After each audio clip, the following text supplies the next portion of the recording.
Welcome back to Tomboy Official. Welcome back to the podcast. Today, my question, a question that's piquing my interest, is, do Westerners, Western Americans in particular, and I can speak mostly towards the West Coast, like Southern California, because that is a cultural thing. Like, for example, unless you're from like a wealthy part of society, you know, in this area, in this region of the world, you know, unless you're from either like a Latino culture, Latinx culture, where you have like a quinceañera, or if you're from like a Filipino culture with the debut, or like a wealthy culture with a debut, debutante ball. We don't, you know, most people out here don't really have like a entrance into society kind of theme too much. And if they do, I'm just not aware of it.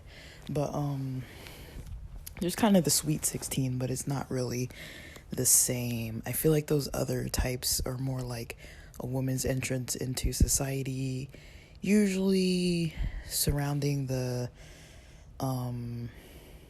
idea that, you know, she's of age and ready to be able to start looking to date and marry. Not at that age necessarily, but like, I think traditionally that's where that comes from. It's like, all right, she's good now. She's been trained in the culture and now she's ready. Versus before this point, she was still kind of a kid, kind of too young to be considered a woman kind of thing.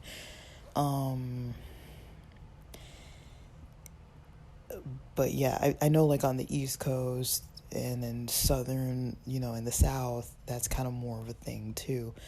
That people have those. Like here, people don't tend to have that too much. There's prom and stuff like that. That's a little more common, a lot more common, I would say. But I don't think it's the same thing. That's more of like a school-related thing, I would say. Like, not because of academia, but it's kind of more of like a school social rite of passage kind of thing. Like, I don't know of anybody who has proms that it's not a prom related to school, unless you're going to a queer prom, which a lot of those happen later in life, and people go as adults. Or not. Like, they might be still younger, like 18 or something, but they just prefer to go to a queer prom. But I've noticed that in my lifetime, queer prom has become a thing that happens. Because a lot of people didn't go to their prom, or they went and didn't go with the person they wanted to go with, or I went to a banquet. We had formal banquets because they didn't do proms because it was a religious school that didn't do dancing. And so we had a formal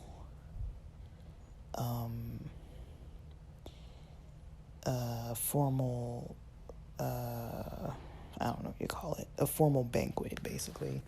I think it was just like dinner and some kind of entertainment there where you dress up in like formal attire, and I did wear a dress. But anyways, I'm saying all that to say that, like, you know, I guess the question is, does Western society have a good method of training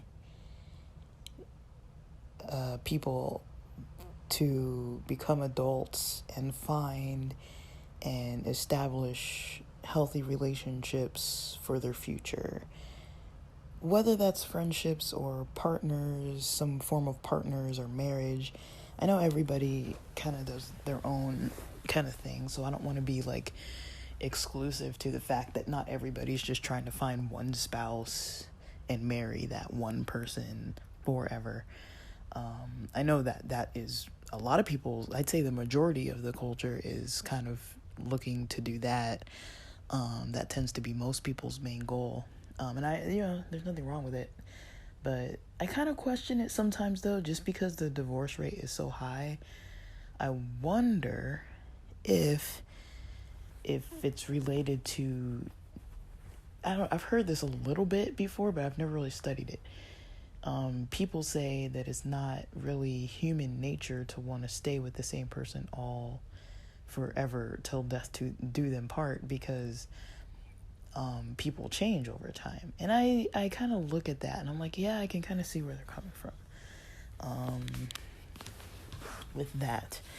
I don't know for sure, but that is an argument that I could say people could make. But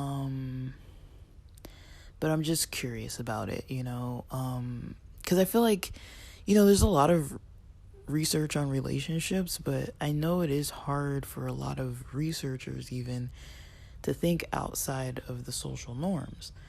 So usually when we address this kind of topic, it is from the same thing that I just asked of like, like people asking, why is the divorce rate so high?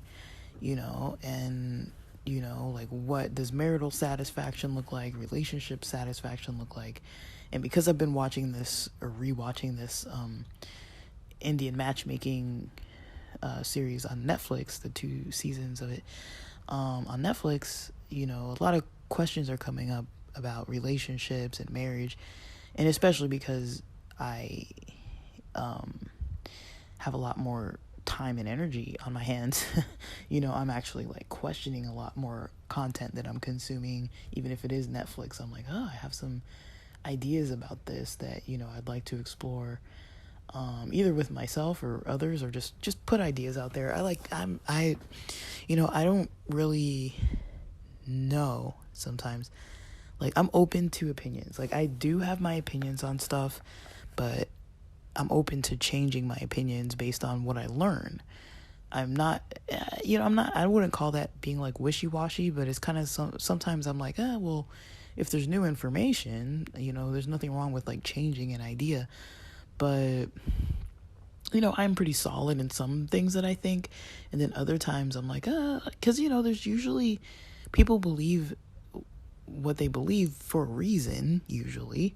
It's not just like they pull it out of thin air. So, like, if people can, like, provide an argument, like, I'm not trying to, like, debate everybody and fight about things. Like, I don't really care. But it's like, people can provide information from their side that's not just purely based on, like, emotion and not, like, actually looking at different points and making, like, valid points about things. Like, once people provide valid points, and I'm like, like, I can adjust my thinking about stuff. And that's kind of where I'm coming around with this question is, what is, I don't really know anything too much about divorce. I was raised in a culture where people aren't really expected to divorce. There was always a lot of judgment around people who were divorced.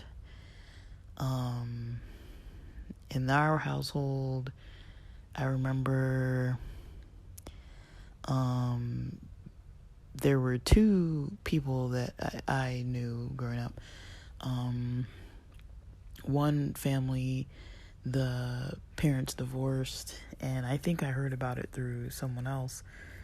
And I was sad for them. I was like, man, like, this person was a friend, and, it's not uncommon that parents might divorce once their kid goes to college or once the kids are all out of the house.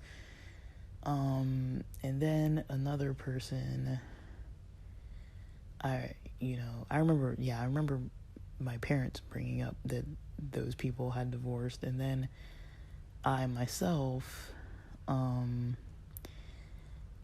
have another friend that's really close, and, I remember when their parents were divorcing, they kind of were open about it, and I was just like, damn, that sucks, but they were like, don't tell anybody, and so I didn't say anything, and then maybe like a year later or something, one of my parents mentioned it, like, oh, did you know about this and that? And I was like, yeah, like, this is like old news, and they're like, oh, how did you know? Why didn't you say anything? Like, why am I going to say anything? I love these people. I love their parents. I love that friend, and their siblings and stuff. I was like, why would I go out of my way to, like, spread that sad information, It's like, and I know a lot of people, how I grew up in a religious environment, kind of look at other people's relationships and they're like, oh, like, is their relationship solid? Like, there was a lot of, like, pressure around marriage. And I know so many people who divorced, and I don't really, I'm usually just sad for them, because I know that can't be easy. I mean, it's already hard enough to find somebody, and then investing all that, emotion and time and energy and everything for it to not work out. And then you have all these people in your business, and like, usually it's not like, I'm pretty sure it's not easy. I think it's probably a traumatic experience. It's kind of like, I don't know, you can't like relate experiences that are completely different, but I would think it's like losing a loved one. Like, it's like a death of a person. It's a form of a death, like a death of a relationship. Like, I think even breaking up with somebody who, even when you're dating somebody, when you're like, you kind of know, like, this is just kind of for now, and we're still doing this, and there's still pain involved with that.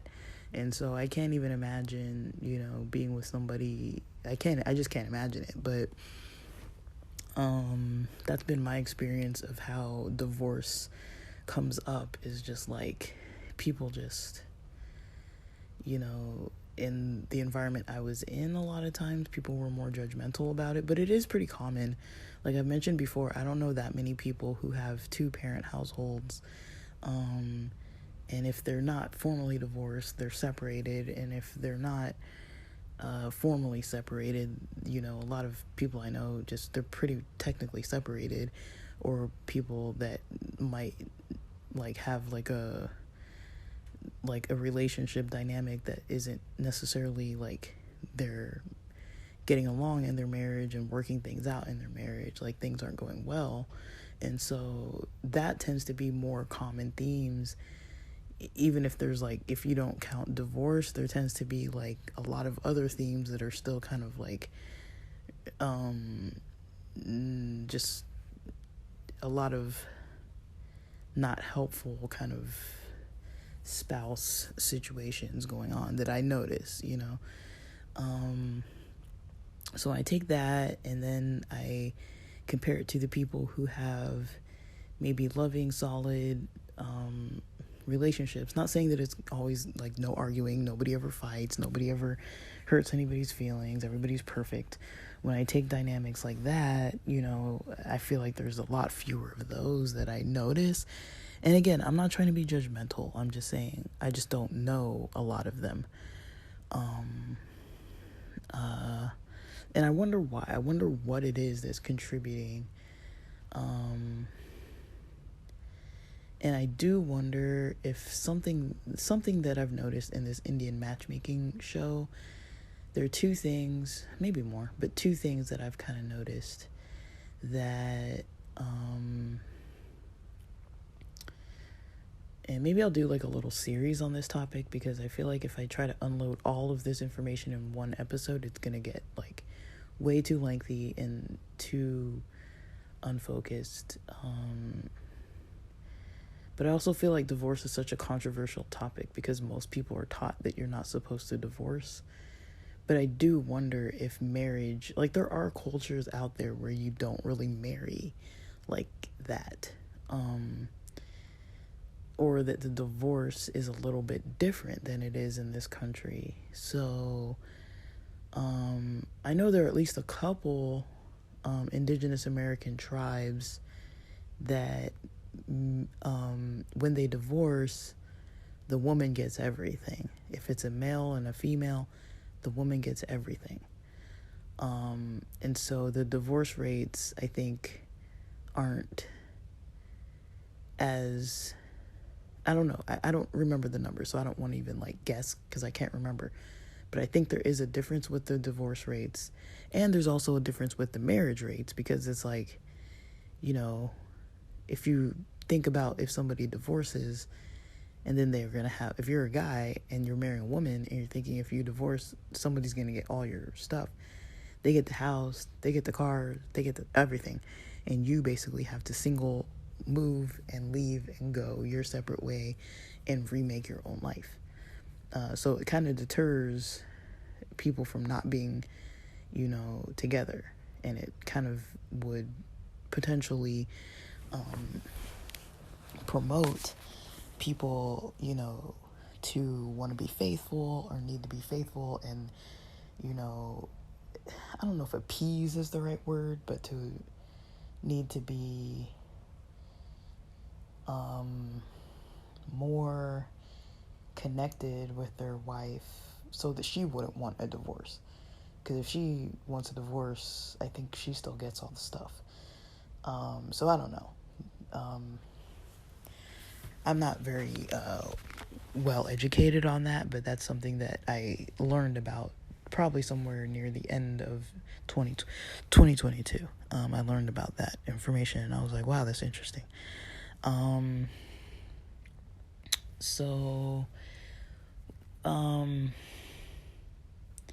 there's so many layers to this, because I'm only really talking about, like, if you're talking about cis straight couples, I mean, like, we can go into all kinds of dynamics here, but it's like, if you're talking about cis straight couples, I wonder, like, why is what is the impact on the divorce rate? Like, why?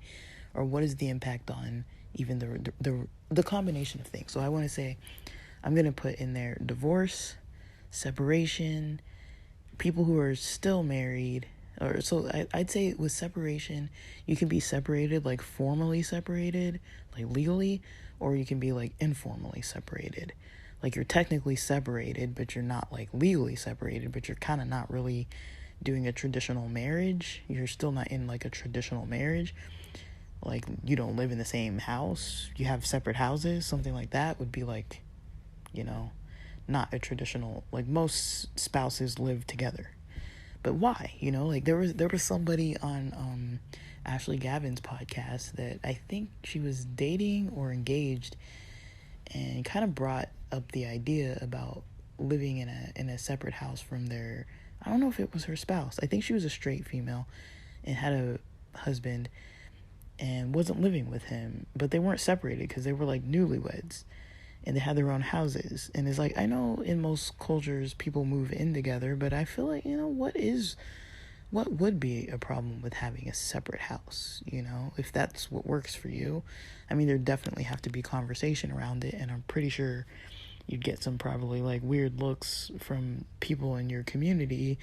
There might be some people being like, what are you doing, you know, or challenging like the strength of the relationship. I could see that people would be like, oh, that relationship isn't good because these people aren't living in the same house, kind of thing. But I mean, I don't know. I don't know. I could see that it could work.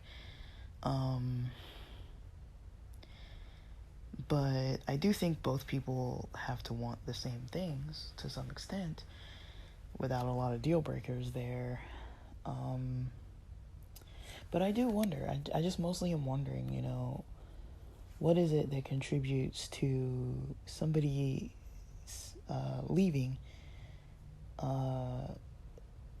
like fully getting a divorce, somebody leaving, like separating formally or informally, or someone still married, living together, and just having like an unhealthy marriage, a lengthy unhealthy marriage. Like I know there's always going to be roadblocks, there's always going to be stuff that comes up. It's not going to be perfect and candy and rainbows all the time, but it's like, you know, what makes that happen? I don't know. I think communication, I mean, we all say communication is key, but I think too, one thing, so okay, in this Indian matchmaking show, bit of a spoiler if you haven't seen any of it, but in that show, they look at things that I notice, at least in my dating experience, I don't really look at those. I haven't really looked at those things, or even if I do, it's not something that I, am actively like going in a method about in a method this way. So I talked about it a little bit before in another episode, but the parental involvement, that's definitely one thing that I've noticed. The parental involvement is something that, like the level of it anyways, is something that I haven't seen a lot of, sorry, that water bottle's crinkly. I'm still trying to hydrate, and I just drank a little coffee, so, I can feel that I need to hydrate more. But yeah, the family involvement in the dating life, at least, in the current age, in Western American culture, at least where I live in Southern California, usually the first date you're not meeting the family, meeting the parents. That's not a norm. It's very independent. American dating is very just like, you do it, that is what you do. I think a lot of us as adults know, if we have communication with our parents, we know what they would want for us. We know what they would expect for us. But they don't tend to be that involved that early. That's one thing that I notice.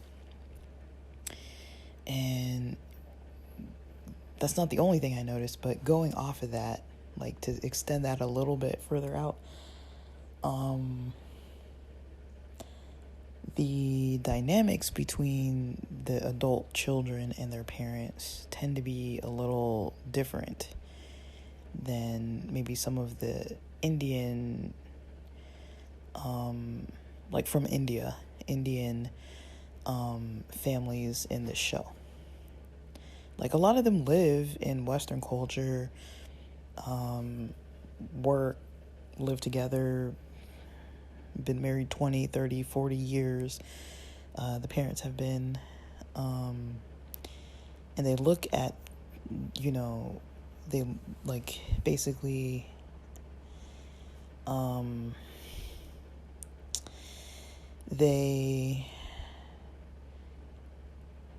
having trouble focusing, sorry. They basically look at, what was I saying? Let me back up a little bit. I'm lost.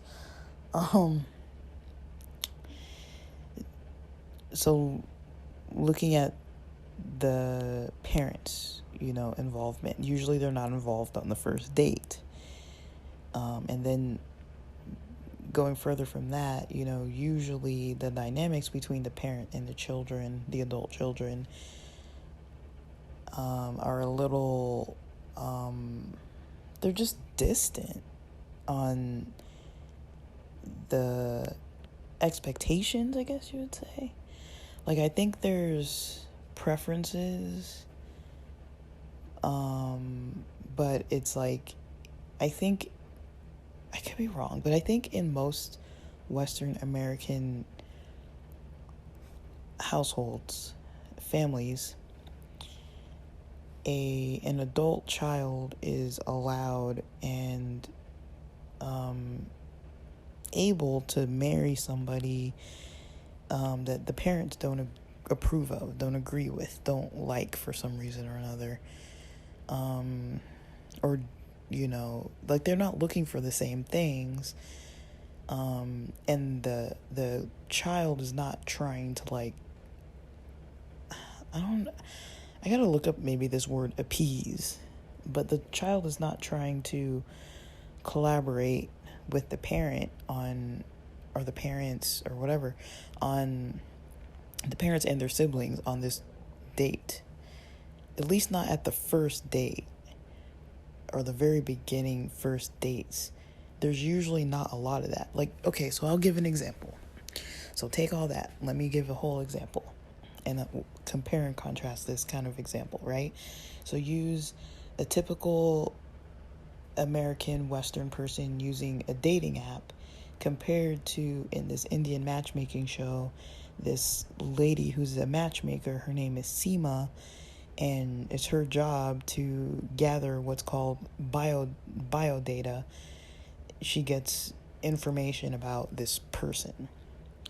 And so those parts might match up, right? They might. That seems like a similar process. Like, dating apps have a form of biodata, but I do notice some differences between them, and I'll explain that. So dating apps, which isn't the only way people date, but that's, at this point, I feel like it's so uncommon to find somebody who never looked through an app. If you're not looking at apps, school, through work, people that your friends through work or school know, and just meeting people out in the community, maybe through like sports and other kinds of like local events. I don't know how people are finding dates if they're not using any of those or dating apps. I don't know what other methods there really are. I know people go to bars and clubs and meet and stuff like that, but I don't really know if that's like a thing that people actively do that just to only meet people, to try to date them and see if they're going to get married. I think it's more like you find them just kind of naturally in your day-to-day habitat, you know? So, if we look at the dating apps, usually it's an individual person. So if I'm on a dating app, I will make a profile, and it says, you know, my age. It's got some pictures of me that I choose myself. Maybe other people have input, maybe friends, but usually it's not like my parents are going to be sitting down with me, putting all my information in there. A lot of times you don't really put your profession. You don't really put your educational background. Some apps or websites you might do that, but I'm talking particular this like casual ones, just the ones that you can get off like the app stores or whatever. And there's different kind of themes with the apps. Like, I know there's one where like the women choose, they're the ones who make the choice, and then there's other ones where it's like, I think I think Bumble is the one where the women make the choice. I think Hinge is the one, and this is like for cis dating, so there's definitely more layers to this. And then cis straight hetero life, you know. There's, and I'll talk more about the queer stuff too, but it's just easier to start this way. Otherwise, there's just so many different levels that we're talking about here that I can't organize it in my head. So basically, there's the information that I would put would be my age, because you put your birthday in the app to start, and so it automatically generates your birthday as your birthday. You know, once your birthday changes, you don't change it changes itself. You post your own pictures. I think the app that I use, it makes you verify your picture, so you have to send a picture of yourself, a selfie of yourself, a recent selfie, so it verifies in your account that you're actually who you say you are, and then it shows if your account is actually specifically verified or not. So there's that. There's man, this is a complex topic. But I want to know what people think. You know, I really do. I'm curious to know what people think about this. So they, you know, I would choose those few things. I would choose, you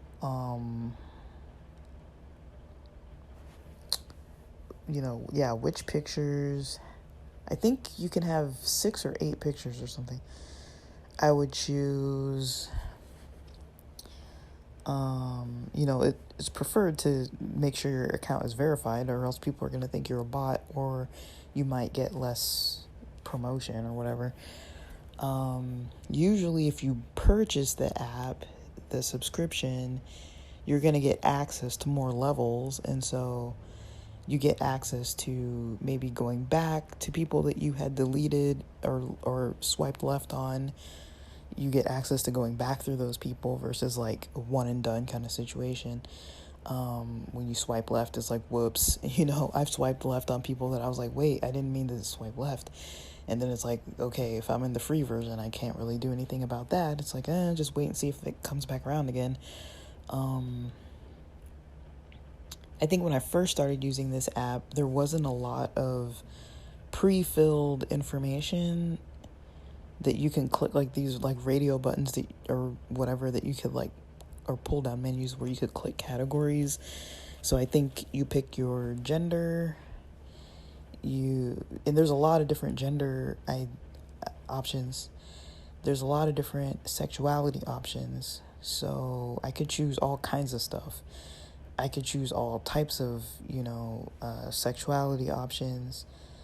I could choose, what I'm there for. There's usually multiple types of options, like what type of relationship, looking for, poly relationships, looking for just friends, looking for partners, monogamous, whatever.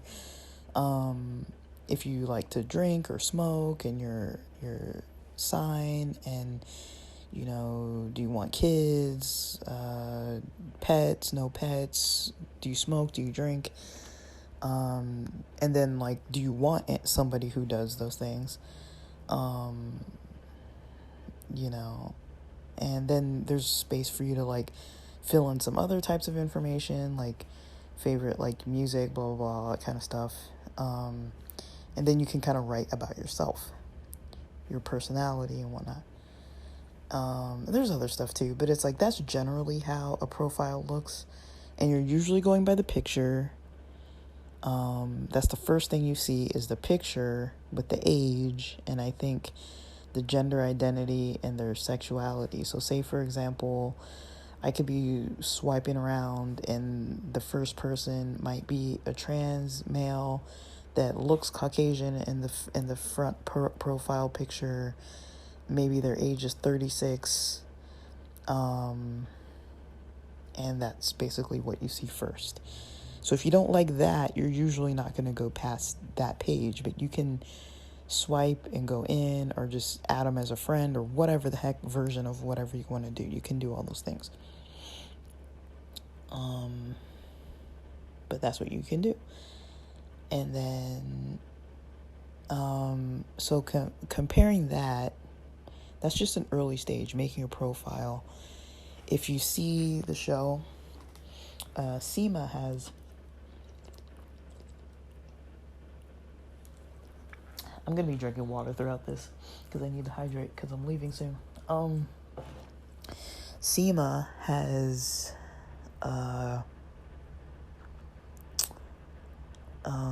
what's called biodata, which is a profile of a person. It's usually like a one-pager. And usually that one-pager is what she takes to her clients in person. So all these clients, she has male clients, she has female clients, and she has biodata on all of them. So what a biodata page looks like is a small picture. I think it's like a single picture.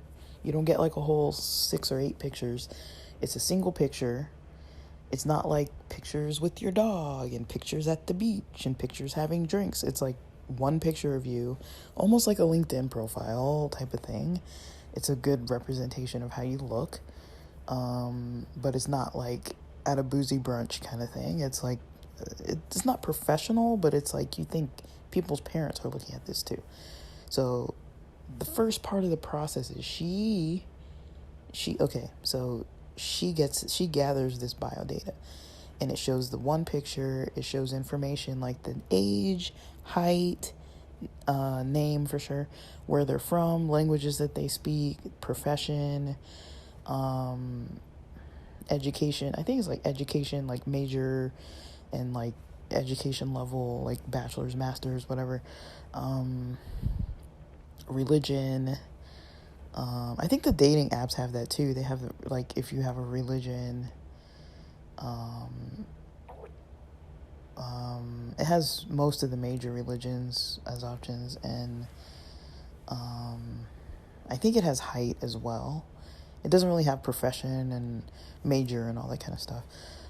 You can write it in, but it doesn't have that, and most people don't put that in there. Some do, but the majority don't. So you're already starting out not really knowing, the financial kind of overlook of things when you're getting involved with somebody. And the pictures, it's like you see the kind of fun stuff that they want you to see, or maybe even the professional side, but it's multiple different little sides that they show you, and you're kind of making an opinion usually based on the app. So more stuff in the bio data, they kind of have like a paragraph about themselves. It's like, I moved to Dallas when I was 20 and I'm 36 now, lived here for 16 years, got a master's and a bachelor's in whatever professions, I like to run and rock climb, and this would be like an example, like, my parents are from, Bangladesh, and, they moved here. They have their house in San Diego, California, and they have 2 dogs, and my sister and brother live with my parents. They're whatever ages, and both going to school, and like, you're learning about the family. They're learning about your professional kind of information. A lot of practical stuff, like maybe even like deal breakers, like I don't want somebody who smokes, I don't want somebody who drinks, or like I'm vegetarian but I'm open to somebody who's not. So that's already how the profiles look, right? They're already way different. And then they go in. So the next stage I would see that's different is you would go in, usually as a Western American, using a dating app, you're just swiping around by yourself. You're usually not getting input from any old body. You're just swiping based on what you see and what is being presented before you, and you're hoping to God that this person isn't like real weird or real strange or real like too much, or a bot. And you're hoping to at least get an engaging enough chat with somebody to a point that you can even get to a place where you actually meet. So that's usually stage 1, meeting. Like, it's already complex. You can choose somebody that might not choose you, or people might choose you, and you might see that you have people matching with you, and you might not even be interested, so you're not going to even start talking. And so even just getting the conversation started. Now, something I noticed in the queer apps, at least with the ones with women in them, like her is a major app. I think it's probably one of the more popular apps that females use for females dating females, or females that aren't necessarily looking for cisgender straight men. Usually that would be the app that most people are on. It's not the only one. I've heard of a lot on Hinge and Bumble as well, and Tinder. I think Hinge is newer. At least I heard of it more newly. I think Tinder's older. At least it seems to have more of a classic representation. But yeah, so you go there, right? And you're already trying to just like meet, that's already a battle in itself. Is for you to have good enough judgment to pick based on these pictures and this wording, of someone that you've never met, that's never met anybody you know, versus the Indian matchmaking show. Seema has met all these people. She's met all the people that she has the biodata on. She's met the people that she's presenting the biodata to. And so usually you're swiping. Who knows how long it takes with the swipes? Who knows how many people you swipe left on and how many people you swipe right on before and chat with them before you actually meet with the person. Who knows? And you have to be pretty active on the apps, because I notice if you're just like here and there about it, you're not usually gonna even get any conversations going, and you're likely not gonna meet anybody that way. So you kind of just start swiping basically and see what happens. It's just like a Hail Mary kind of situation. So you swipe around. Best case scenario, you chat back and forth with somebody. It's usually not like, let's meet tomorrow. It's usually like, at least let's wait till the upcoming weekend. That's usually pretty soon, or the following weekend, or maybe even a weekday type thing.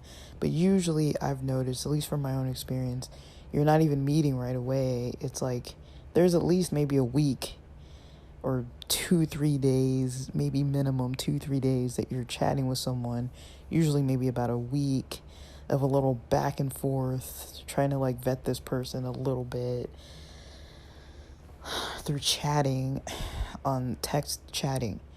Not everybody's good at text chatting, first of all. Not everybody likes doing it. Not everybody's skilled at it. Not everybody wants to do it. So I feel like that's a terrible way to have to first meet somebody, is through a dating app. Is because there are plenty of people that, even with texting and emailing and phone calls in general, don't want to do any of that, even if they're perfectly good people and would be perfectly fine matches to date and would be really, really great people. Like, I've dated plenty of people that hate texting, plenty of people that hate phone calls or even like video chats. I've dated plenty of people who are great in person, but the text game is really not there, and I respect that.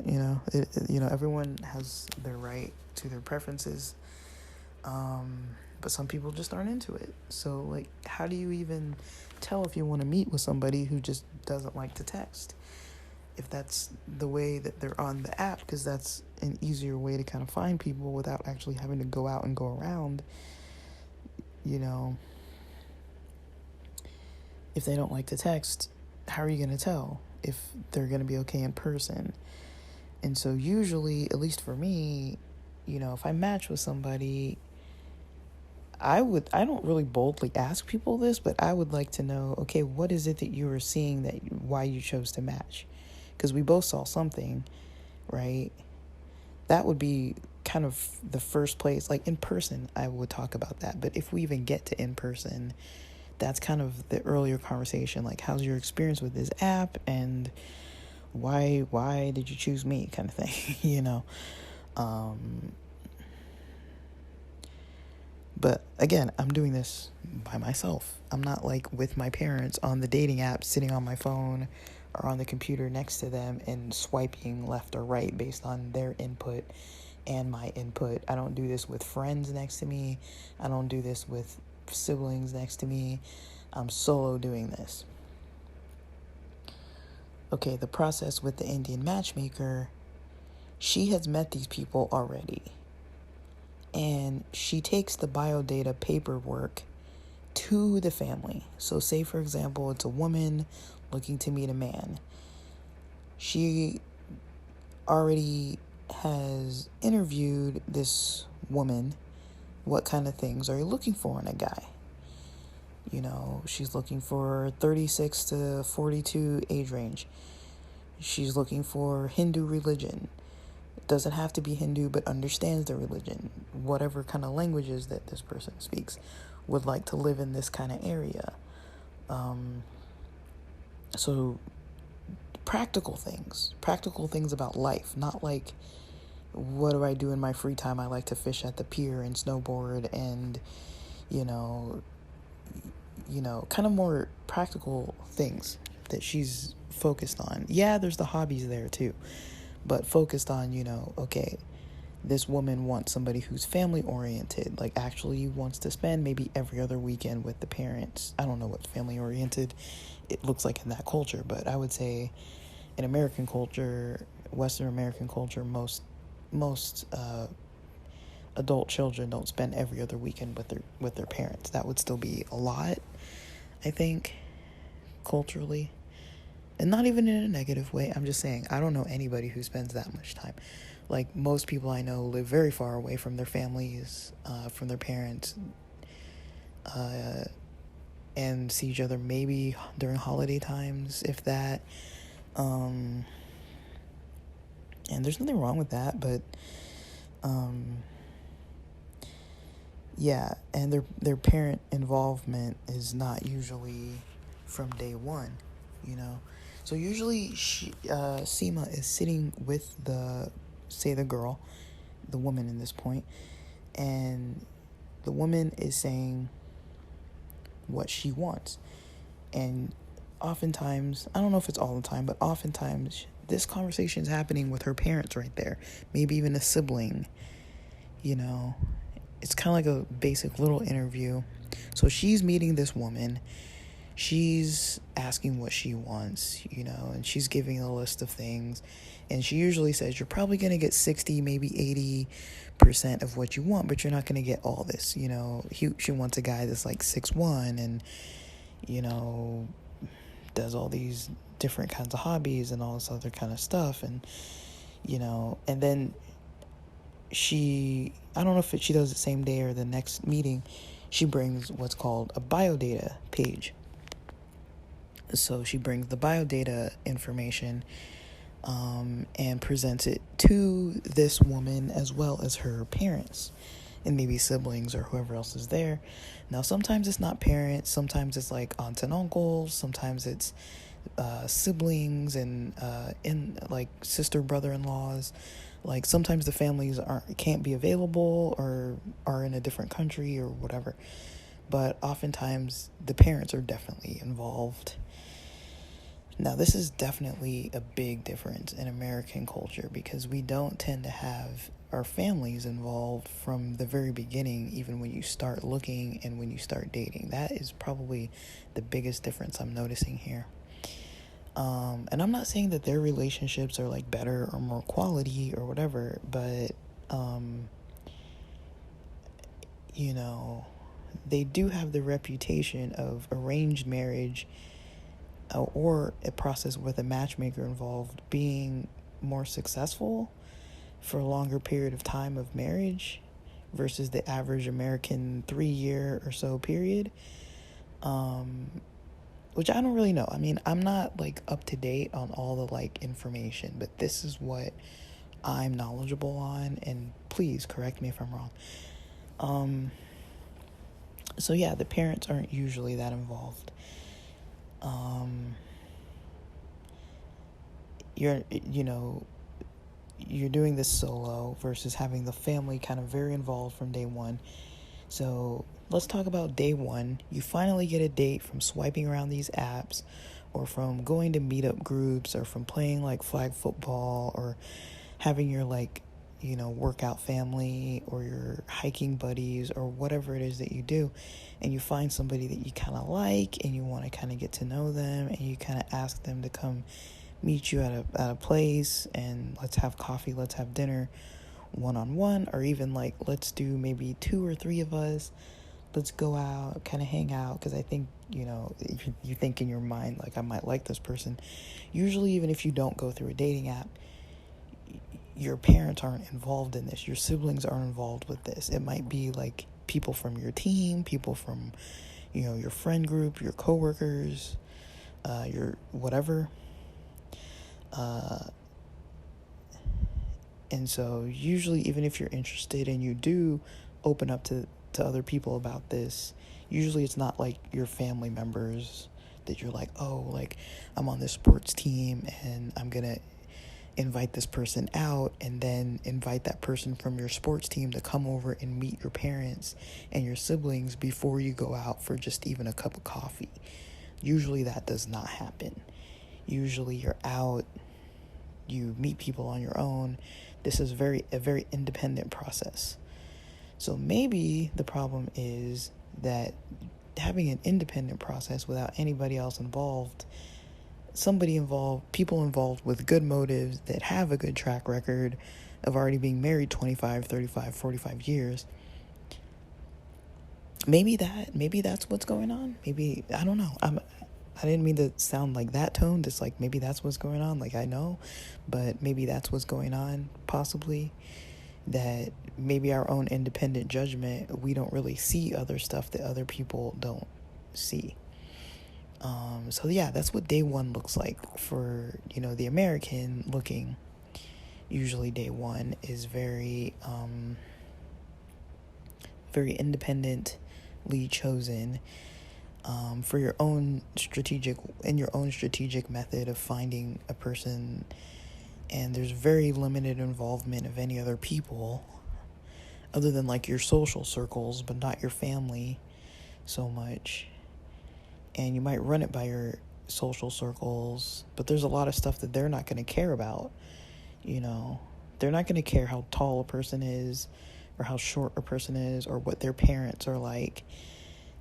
They're not going to care if they're family oriented. They're not going to care if, these things won't be deal breakers for your friends or coworkers. If you're dating somebody who, maybe isn't like, from a major that's like having a sustainable wage, or lived in a certain city and proves that they're not just bouncing all over the world, like every other 6 months they're moving somewhere else.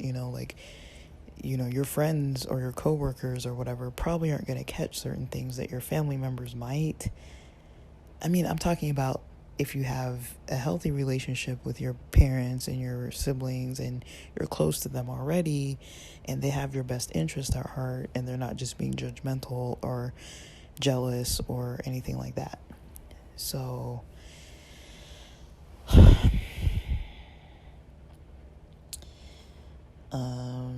and some ideas to throw out there, it's just something I'm noticing. I don't know. Like I said, I could be wrong. I might not be right, But first interactions, usually you're meeting, like I mentioned,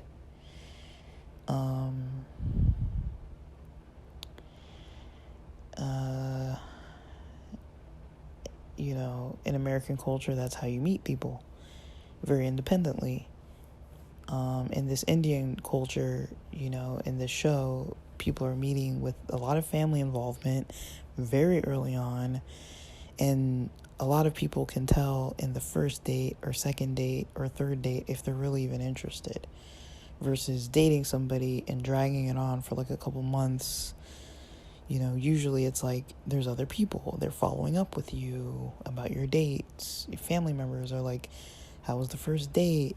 They met this person right before you left to go on your very first date. You're interacting with one another. They all get a vibe for the person. Even if everybody's nervous, they all get a vibe for it.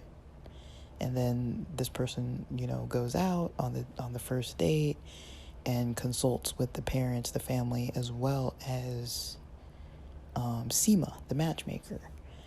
And she only gives them maybe like two or so choices or three choices, and the person chooses one person to go out on a couple dates with, see if they kind of get a vibe that early.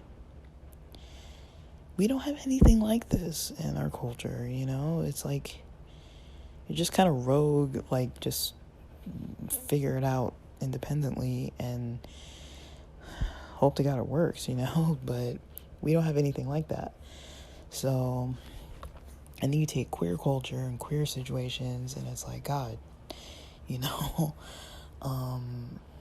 So one thing I noticed on the app with women is that because they say strategically women don't really make the first move or whatever, they might tend to be more passive, it can be kind of hard to get people to like, you're not like fully opening up on the app, of course, but even to get somebody to ask somebody out to the point where you're going out, like, usually I don't want to say you, usually I assume if somebody's on a dating app, they're on there because they want to meet people. They're not on there because they want to text on the app. I mean, if they want to do that, there's other apps where you can go. But if you're on a dating app, usually it's because you're looking to date. Now, sometimes people aren't looking to date and they're looking for friends. But then you also have the people that are straight people. You know, they're women, but they're straight women on gay dating apps saying that they're looking for friends. I've come across those, and it becomes a very confusing situation, you know, where it's like, in my head, I'm like, what is going on? Like, and I've noticed sometimes it seems to me that those people are maybe a little bit, I could be wrong. So I'm not trying to be offensive, but in my own personal experience, every time I've dated a person who was straight and on a dating app that's with queer people and looking for friends, they tend to have this kind of, they like the attention, they like how it feels to be around other females, and they're kind of playing with the idea, maybe a little bit questioning, maybe comfortable in that environment a little bit. But sometimes I found, you know, they don't even want to go to queer spaces. Like, I'm sitting here hanging out at like straight bars with a straight girl, you know, trying to go out on a date. It's like, it doesn't feel normal to me. It's like, you're straight. Like, I don't even know what we're doing here. Like, you know, and we're friends. But then sometimes they're, you know, it's just, I don't even want to talk about it. But basically, I'll talk about it, but not here. Not right now. I want to focus. But there's just a lot of confusion, I think, in today's dating world. And these relationships turn into marriages or long-term partnerships. And it's hard, I think, to work from that base versus what I see in the Indian matchmaking show. It sounds like there's a lot more practical involvement on important things, focusing on, you know, the connection, you know, does this person have a romantic connection, a physical chemistry? Do they value the same things? And this is early on. We're talking about values, not just like, can we go party? Let's go turn up. That was really fun. Let's do that for a couple of months, you know, and then get to know each other. You know, it's like, you know, they're having serious conversations early on. Do you want kids? You know, if a person doesn't want kids and you really want kids, how are you going to keep going on dates and expecting to get married for that to work out? So things like that. But I don't know. I'm gonna keep playing with these ideas. But I do see something's going on. It's obvious to me that something's up. I need to eat something real quick and get ready to leave because I got plans. I got a drag show to be at. Gonna go see Landon Cider tonight. And all right, thanks for listening.